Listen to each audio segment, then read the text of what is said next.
All right, Pops, every once in a while we get real experts on this show, and for that we are forever grateful. Today we're going to be talking about something you need to watch out for if you're buying a car in 2023. It's not you and I talking about it. We got that expert, Josh Feygin, from what's his website name? SueYourDealer.com. Go for it, baby. Great, Brad. Josh, thanks for being here with us again. You've been on the channel before. We're glad to have you back. How are you today? I'm doing well. How are you guys doing? Glad to be here. Yeah, we are well, but we are concerned. What are the things that you're seeing happening to consumers? I guess particularly in South Florida, where you are, since the last time we chatted. You noticing any new twists and turns that the dealers are pulling on customers? Certainly, it's actually not new. It's just happening with a greater frequency.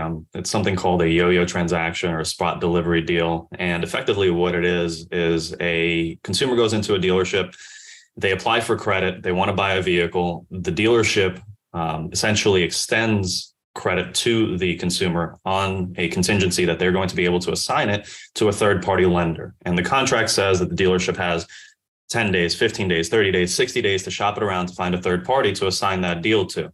And during that time period, theoretically, the dealership is pushing that credit application and the actual loan agreement to different lenders to try and assign the financing to. Well, ever since a number of subprime lenders have pulled out of the subprime industry and the subprime lending sphere, the dealerships has effectively seized on this opportunity to extend loans, extend terms that they know that they wouldn't be able to find a third party to assign, and having the consumer come back in within that 30-day, 60-day, 10-day, whatever time period and saying, hey, we tried our best. We couldn't find a lender to assign the transaction to, but we're able to find you a different lender at a much higher interest rate, higher down payment, higher monthly payment rate, and so on and so forth. And they're using that to their advantage because they know from the get-go, a number of these lenders, they're no longer out there and they're not going to be able to get the terms that they used to be able to get.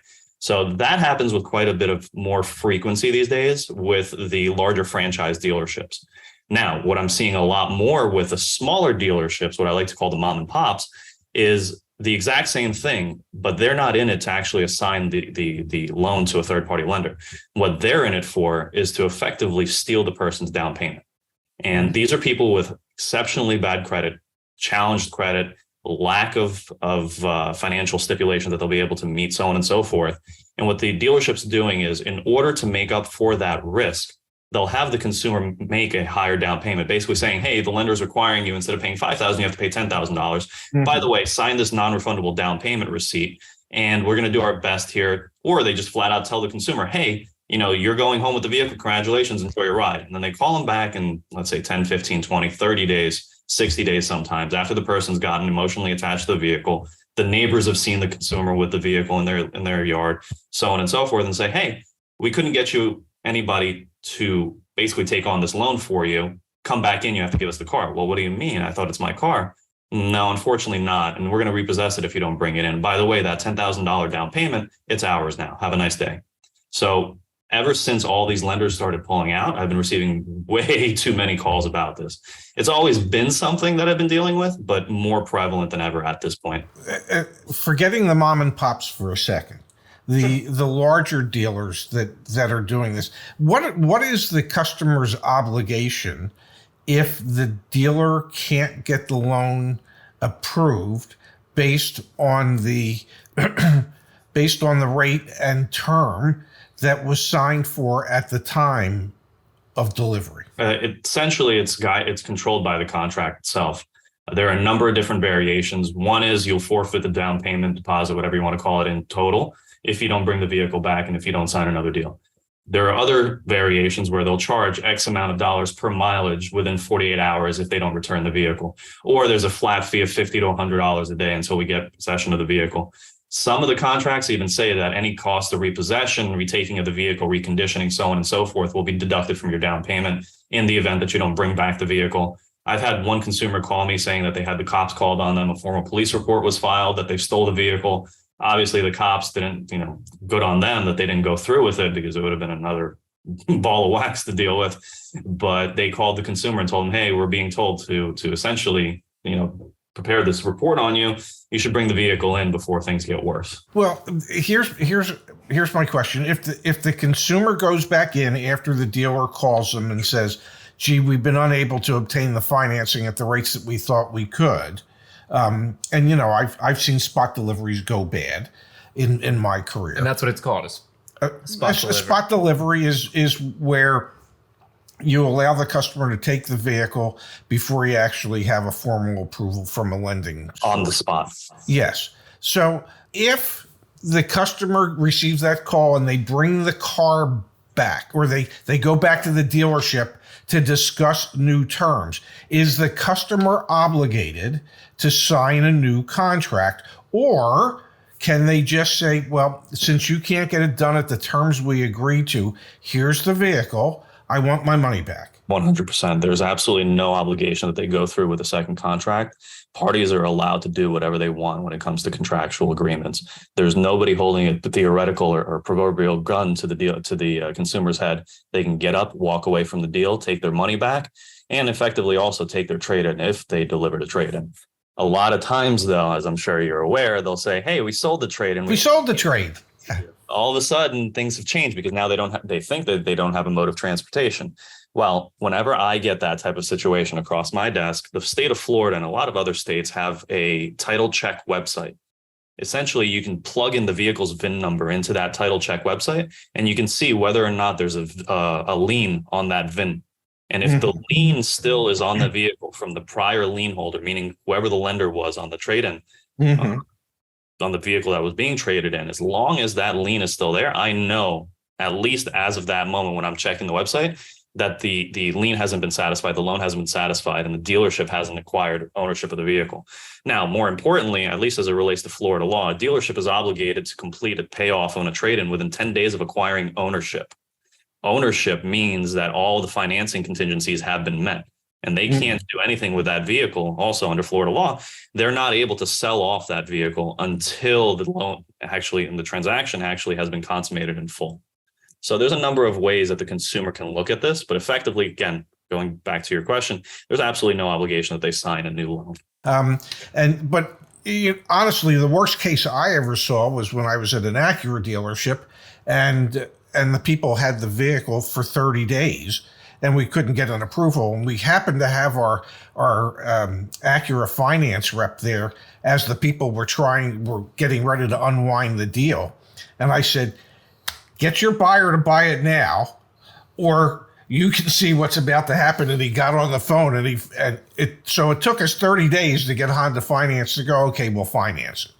But and again, there's a number of situations where the dealership truly can't, for whatever reason. The consumer doesn't have certain documents to provide. They can't prove their residency. They can't prove their employment history, so on and so forth. So there is a number of variables.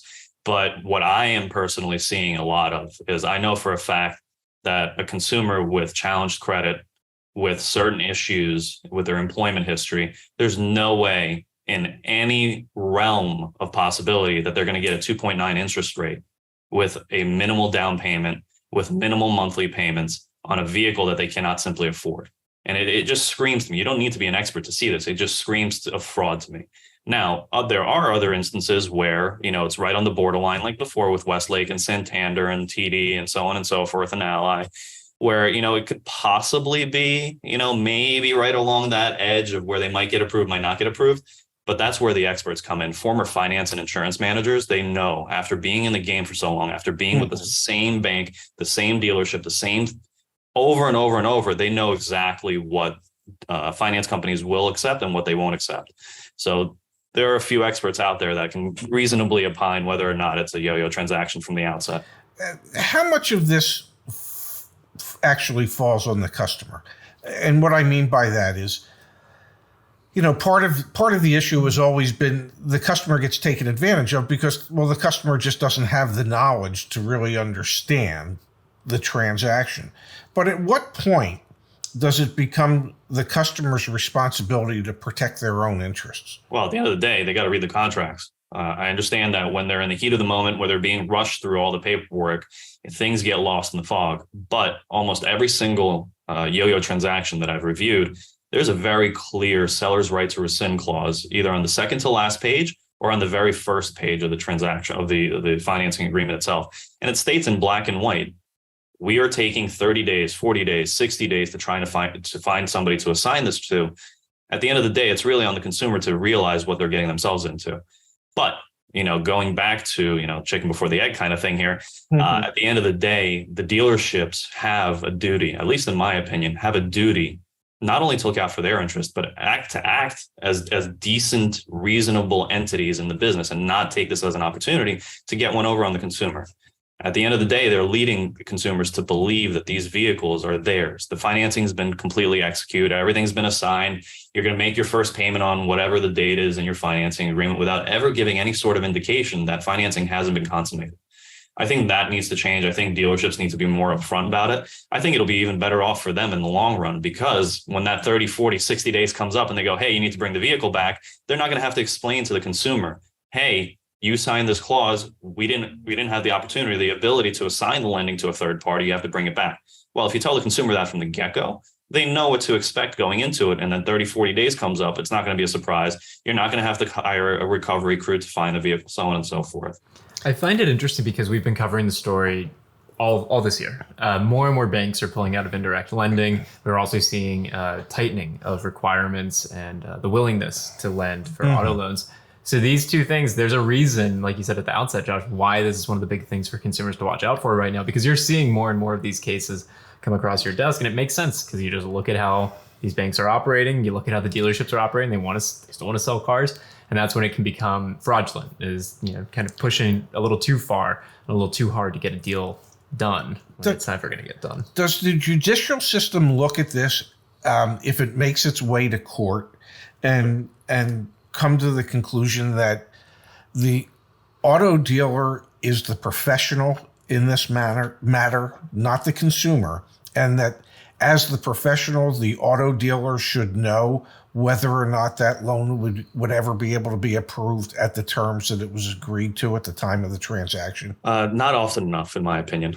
A lot of times, at least in the South and in my jurisdiction, unfortunately, judges pretty much, and arbitrators to a certain extent as well, leave the contracting parties to their own bidding, meaning if they made this agreement, it's on them.